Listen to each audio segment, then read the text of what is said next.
Indonesia sebagai negara kepulauan dengan kekayaan alam yang melimpah, memiliki sumber air sungai yang dimanfaatkan untuk kebutuhan masyarakat. Pemenuhan kebutuhan air bersih sudah menjadi masalah yang sangat umum. Di daerah-daerah yang belum mendapatkan pelayanan air bersih, biasanya menggunakan air sumur galian atau air sungai yang kadang airnya tidak memenuhi standar air bersih. Gambut terbentuk dari akumulasi tanaman berbahan organik pada kondisi rawa yang stagnan, sehingga proses dekomposisi lambat dan terdapat akumulasi bahan organik.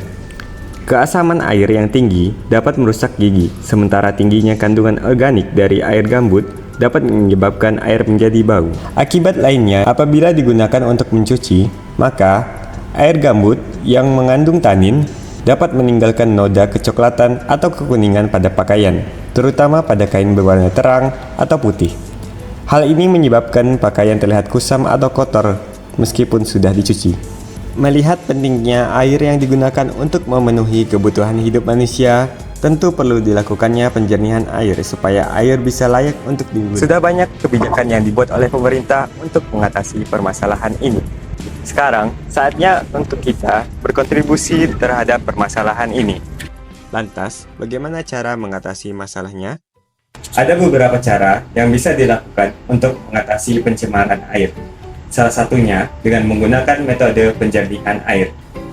Penjernihan air adalah proses untuk menghilangkan zat-zat kimia, kontaminasi biologis, zat-zat padat, dan gas-gas yang terlarut di dalam air yang terkontaminasi atau kotor. Tujuannya adalah menjadikan air bisa digunakan untuk keperluan tertentu.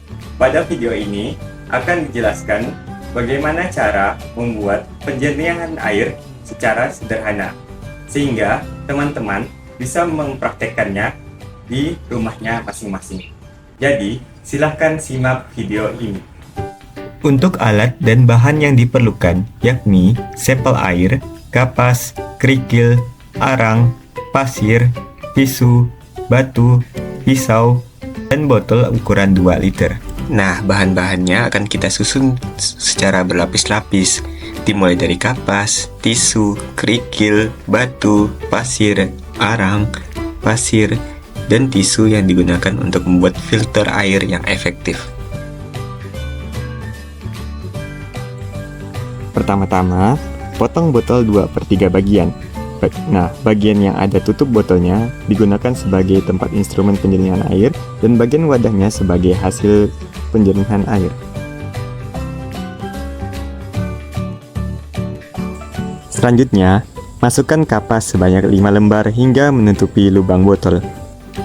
Nah, kapas ini berfungsi sebagai penyaring partikel kasar, penyerap minyak dan lemak, dan bisa menyerap zat warna. Langkah ketiga, tambahkan tisu ke dalam botol sebanyak 4 lembar.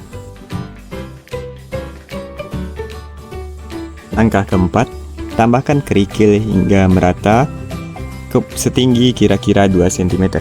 Nah, fungsi dari kerikil adalah sebagai penyaring kotoran kasar, menahan lapisan air, dan membantu proses aerasi. Langkah kelima, tambahkan batu hingga merata setinggi kira-kira 2 cm. Nah, fungsi batu ialah sebagai penyaring partikel kasar, membantu proses masuknya oksigen ke dalam air atau aerasi, dan stabilisasi filter lainnya. Selanjutnya, ditambahkan pasir, kemudian kita padatkan setinggi kira-kira 2 cm. Fungsi pasir ialah sebagai saringan partikel kotoran, mengendapkan partikel halus, dan penghilang kekeruhan, serta menyerap zat organik. Selanjutnya, ditambahkan arang yang sebelumnya sudah dihaluskan setinggi 2 cm. Si arang sebagai penyerap zat organik dan penghilangan warna dan bau. Selanjutnya, tambahkan pasir, kemudian kita ratakan setinggi 2 cm. Selanjutnya, ditambahkan tisu sebanyak 4 lembar, kemudian kita ratakan.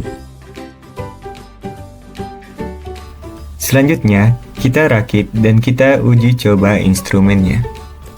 Selanjutnya, kita tunggu hingga airnya tersaring di alatnya.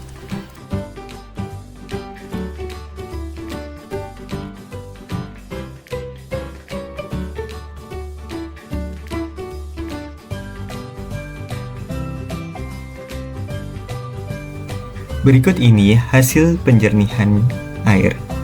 Nah, sudah jernih kan? Selanjutnya kita bandingkan antara hasil penjernihan dan sampel. Nah, sudah jernih kan? Nah, jadi jangan lupa untuk dipraktekkan di rumah masing-masing ya. Setelah itu, kita uji dengan indikator universal untuk menguji pH larutan sampel dan hasil penjernihannya. Setelah dilakukannya penjernihan dan mengukur pH-nya berapa, maka kita bisa tahu apakah airnya bisa digunakan atau tidak. Teman-teman, selain dengan penjernihan, tentunya kita perlu melakukan penjagaan supaya tidak terjadinya pencemaran air. Ada beberapa hal yang bisa kita lakukan seperti membuang sampah pada tempatnya, melakukan edukasi kepada masyarakat tentang bahaya pembuangan sampah sembarangan, dan melakukan pengolahan limbah rumah tangga dengan baik. Dengan demikian, kita dapat menjaga kelestarian air bagi kehidupan yang akan datang. Saya, Muhammad Iqbal Abdul Hafiz, pamit undur diri. Semoga video ini bermanfaat bagi kita semua. Terima kasih.